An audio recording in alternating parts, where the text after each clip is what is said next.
ইদানিং দেখলাম সংসদে সেই দাড়িওয়ালা, বিশাল দাড়িওয়ালা, টুপিওয়ালা, পাঞ্জাবিও পরছে বেচারা, ধবধবে সাদা দাড়ি, বোরখার বিরুদ্ধে কথা বলেছেন, পর্দার বিরুদ্ধে কথা বলেছেন। বেচারার নাম মনিরুল হক।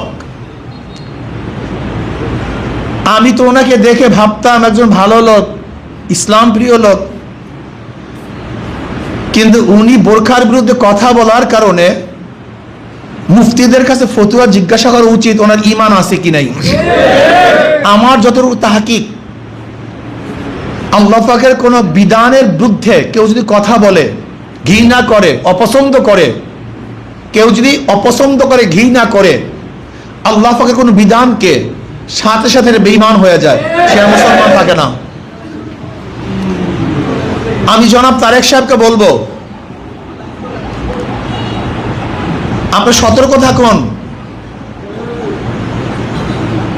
আপনাকে বিতর্কিত করার জন্য এই সমস্ত নাস্তিক শক্তিরা বিভিন্ন রূপে, ওই মনিরুল হক সাহেবের দাড়ি আমি মনে করি নবী সাল্লাল্লাহু আলাইহি দাড়ি না, ওটা রবীন্দ্রনাথ ঠাকুরের দাড়ি। আমি মনে করি ওনার টুপি এটা নবী আলাইহিস সালাতের টুপি না, এটা ইহুদিদের টুপি। আর আমি মনে করি ওনার পোশাক এটা সুন্নতি পোশাক নয়, এটা খ্রিস্টান পাদ্রীদের পোশাক। ওনাকে তওবা করতে হবে, মাপ চাইতে হবে। যদি উনি তওবা না করেন, মাপ না চান, তাহলে বাংলাদেশের মুসলমান ওনাকে কোনো অবস্থায় দিয়ে ছাড়বে না।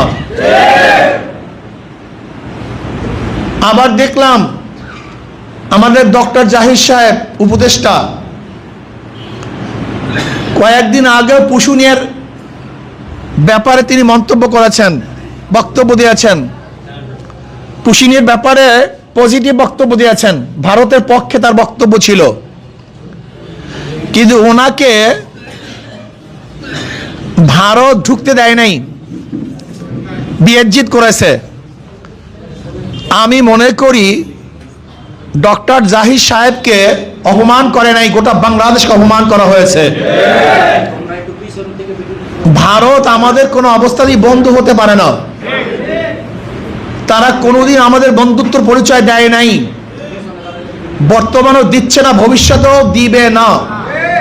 বরং বর্তমান হাই কমিশনার ভারতের নবনিযুক্ত, সে যে বক্তব্য দিয়েছেন, এই বক্তব্য খুবই আপত্তিকর বক্তব্য, এই বক্তব্য খুবই মারাত্মক বক্তব্য।